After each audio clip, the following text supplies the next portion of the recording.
We begin this morning with the director of the National Economic Council, Kevin Hassett. Good morning, and thank you for being here. It's great to be here. In person. Yes. There's a lot to get to with you, but I want to start on what just happened overnight. Russia has launched a very significant attack on Ukraine and in Kyiv. They actually even hit a Ukrainian government building.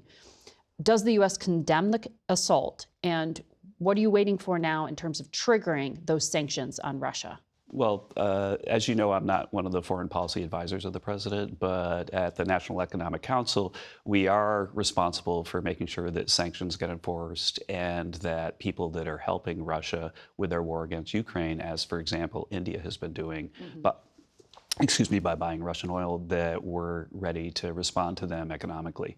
And, you know, the last night's news is very disappointing, and I'm sure that there's going to be a lot of talk today and tomorrow about the level of sanctions and the timing of sanctions. The timing of additional sanctions Perhaps, yes. on Russia. I mean, it's up to the president in the end, but yes, it's a very disappointing set of affairs. On the U.S. economy, there were 22,000 jobs added last month. The past 2 months of data were also revised down. You've said in interviews this week it suggests there's less momentum here than you thought. Has job creation stalled, and should the Federal Reserve be concerned about the jobs picture? Right. Well, first of all, the interesting thing about the jobs numbers, right, is that they had the biggest revisions in 50 years over the summer. And we came in with 22,000 in August. But if you look at what they said in 23 and 24, they have two ways of estimating the jobs. There's something called the payroll survey, where they ask the employers, how many people did you hire? Then they have something called the household survey, where they call up people and they say, do you have a job? Right. And over those 2 years, the payroll numbers said that we created 4.5 million jobs. And the household survey said about 2 million fewer, about 2.5 million jobs. And they should have the same answer. And so for August, for example, the payroll survey said 22,000, and the household survey said 288,000. And so I think that what's going on is that these old-fashioned ways of surveying, like I wonder if you've ever gotten a survey in the mail and filled it out and mailed it back in. Maybe you have, but I think that that's the way they're trying to do it. And the reason we're getting these massive revisions and these numbers that don't make sense is really that we've got to modernize the way we do the labor data. But if you look at the non-labor data, second quarter GDP was revised up to 3.3%. The Atlanta Fed's GDP estimate for the third quarter right now is 3%. And so industrial production's at an all-time high. But you believe all that data? All those models are functioning? No, the point is, when there's dissonance in data, that you have to sort of watch how it all works out. Got it. And the thing that I'm most suspicious of right now in terms of data quality is the job number, in part because there are other ways to do it. There's this company called Homebase that does it. Their August number is 150. But again, even think about this. If we ask households how many jobs do they have, it's plus 288,000 in August. If we ask the employers, it's 22,000.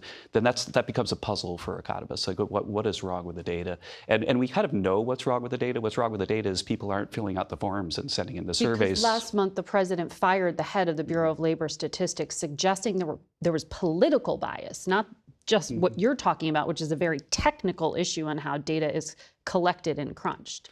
Did you fix the political bias? Or? Well, there are patterns in the data that look like political bias, but they could be accidental. And that's why we need to get a new set of eyes in there to make sure that things are more transparent, that we modernize the surveys, and we make them so that more people trust them. But think about this.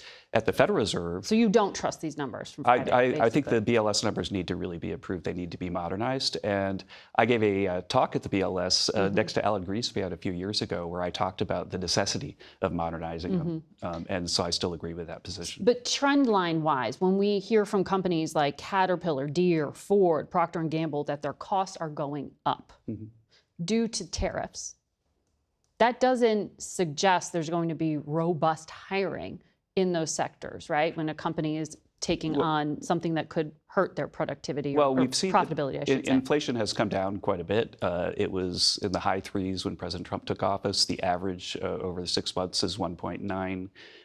And even the Fed right now clearly agrees that inflation has been under control, if you believe futures markets, because the federal funds futures markets are now saying the Fed's going to cut interest rates 3 times this year.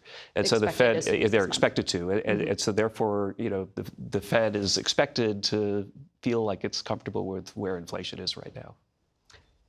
But my point being, that doesn't forecast from these companies a scenario in which they would necessarily be hiring. I mean, have you been able to calculate what the immigration crackdown has done to employment?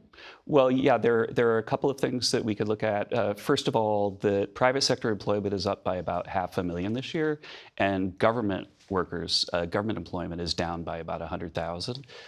There's another thing is that most of the jobs that have been created in the U.S. are for native-born workers, and there's actually been a reduction in labor supply for non-native-born workers. How do you And the prove other, that? excuse me? How do you prove that? How do Oh, you we know have that? we have a survey where they actually ask it. Now, maybe we don't trust the surveys, right? Right. And there is actually a And thing. if you know the corporations are hiring undocumented or have a pattern of it, are you prosecuting those companies?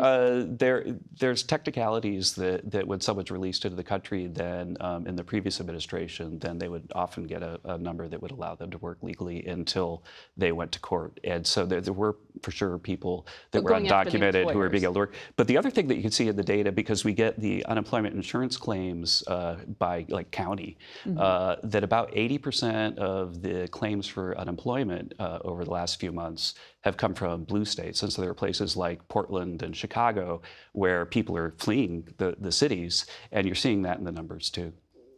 But you don't plan to prosecute companies who had this pattern you're talking about of hiring people in the country I don't work illegally? for the Justice Department, but I do see the pattern of native-born versus not native-born employment. Well, we are also seeing in that data, you say you don't trust necessarily that it's manufacturing, that it's trade related, that is where the lack of hiring is happening. Those are the areas that the president had promised there would be new jobs. When do those new jobs in those sectors come? Right. Let's think about it again, though, that in terms of the way that the data are a little frustrating for everyone right now, that industrial production's at an all-time high, GDP is booming, productivity was up 3.8% in the last quarter, and it looks like manufacturing jobs are down. And so how is it that industrial production is at an all-time high while manufacturing employment is down? It's something that we're looking forward to seeing what happens in the revisions. The revisions have been, last year, there's a benchmark revision next week. Last year, the revision was more than 1 million over the last year. This is why we need new and better data. Well, we'll wait to see if those jobs are created. I want to ask you about the Fed, because the president, you were standing next to him in the Oval Office, said he might basically make you one of the most powerful men in the world because he's considering you to become the next chairman of the Federal Reserve. Our CBS polling we just did shows that 70% of Americans want the Federal Reserve to make decisions independently from President Trump, but there's a big partisan difference here. 59% of Republicans say the Fed should be guided by what Trump wants. 41% should be independent of Trump. Which Republican camp do you fall into? Oh, if I were in that survey, then I would say 100% that monetary policy, Federal Reserve monetary policy, needs to be fully independent of political influence. Including from President Trump. Including from President Trump. The fact is that we've looked at countries that have allowed the leaders to take over the central banks. And what tends to happen is that it's a recipe for inflation and misery for consumers. And so central bank independence is something that, as you saw, there was a hearing this week about that Democrats and Republicans in the White House all agreed about. Now, the question is, has the current central bank been as independent as we would like, as transparent as we would like? And I think that there's some dispute about that, which we could go into if you'd like. Well, Secretary Bessent went into that in an article in the Wall Street Journal this past week. He talked about the central bank's independence being under threat due to mission creep. There should be an independent, nonpartisan review of the entire Fed, its role in regulation, monetary policy, and research. What's your plan to overhaul the Fed? Well, I don't have a plan to overhaul the Fed right now. I'm just happy to do my You have to job have been thinking about it. Look, I've been the president's one of his top economic advisors for 9 years. We talk about everything from golf to decorating the Oval Office to monetary policy. But right now, what I'm focused on is doing my job as director of National Economic Council every day. But you would endorse what Secretary Bessent wrote in that article I agree fully? with his article, yes. And you would be prepared to implement that vision for the Federal Reserve if you are chairman? It's a hypothetical that we'll see.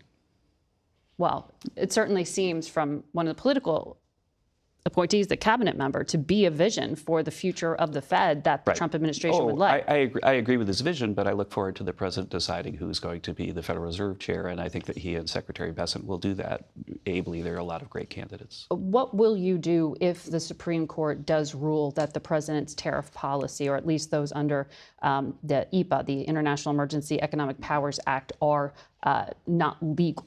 We certainly don't expect the Supreme Court to do that, and I think that we're on pretty high ground, and so it's a very unlikely scenario. But the fact is that there are other legal authorities that one could use to get the same outcome, 232s, 301s, numbers that we could go into if you like, but it might be like, too deep a dive for the show on a Sunday. All right. But yes, there are other things that could happen should it go that way.